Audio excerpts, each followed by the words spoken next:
Money and time 2மே வேஸ்டா தான் போச்சு. அவங்கள டீஃபேம் பண்ணணுன்றதுக்காகலாம் நாங்க இத போடல. ஜஸ்ட் ஒரு அவேர்னஸ் வீடியோ.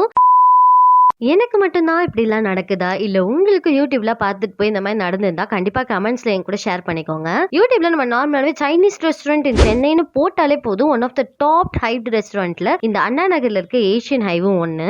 ஆனா சைனீஸ் கிரேவிங்ஸ் நெறைய இருந்தனால அவங்க கிட்ட யூசுவலா எப்பவுமே சாப்பிடுற மாரி ஒரு Schezwan fried rice, chilli chicken and ஒரு பெரிய பெரிய நூடுல்ஸ் ஒண்ணு வாங்கியிருந்தோம். பிரைஸ்க்கு குடுத்த குவான்டிட்டி ரொம்ப ரொம்ப கம்மியா தான் இருந்தது ஃபர்ஸ்ட். சரி அத கூட பரவாயில்ல விடுங்க. டேஸ்ட் எப்படி இருந்துச்சு கேட்டீங்கன்னா, இட் வாஸ் ஓகே. ஒரு ஸ்ட்ரீட் ஸ்டைல் டேஸ்ட்ல சாப்பிட நல்லா தான் இருந்துச்சு. ஆனா அவங்க கொடுத்த சிக்கன்ல தான் ஒரு பெரிய ட்விஸ்டே. அந்த சிக்கன் என்னால கட்டே பண்ண முடியல. போன்லெஸ் தானே ஆர்டர் பண்ணோம். ஒருவேளை போன் கொடுத்துட்டாங்களோலாம் நினைச்சேன். பட் இல்ல, அது போன்லெஸ் தான். அவ்வளோ ஹார்டா கல்லு மாதிரி அண்ட் உள்ள கொஞ்சம் கொஞ்சம் பிளாக்காவும் இருந்தது. அண்ட் அவங்க சர்வீஸை நம்ம மறக்கவே கூடாதுன்னு உப்பு கொஞ்சம் எக்ஸ்ட்ராவா வேற சேர்த்து போட்டு கொடுத்துருந்தாங்க. உப்புல அல்வா கொஞ்சம் கம்மி இல்ல. மணி அண்ட் டைம் 2மே வேஸ்டா தான் போச்சு. அவங்கள டீஃபேம் பண்ணணுன்றதுக்காகலாம் நாங்க இதை போடல. ஜஸ்ட் ஒரு அவேர்னஸ் வீடியோ. அண்ட் அவங்க கிட்ட கூட சஜஷன்ஸ் கொடுத்துட்டு வந்திருக்கோம். அதை மாத்திக்கிட்டா ரொம்ப ரொம்ப நல்லா இருக்கும். அண்ட் இதே மாதிரியான ஹானஸ்ட் ரிவ்யூஸ் பார்க்கணும் அப்படின்னு நினைச்சீங்கன்னா நம்ம சேனலை சப்ஸ்கிரைப் பண்ணிக்கோங்க.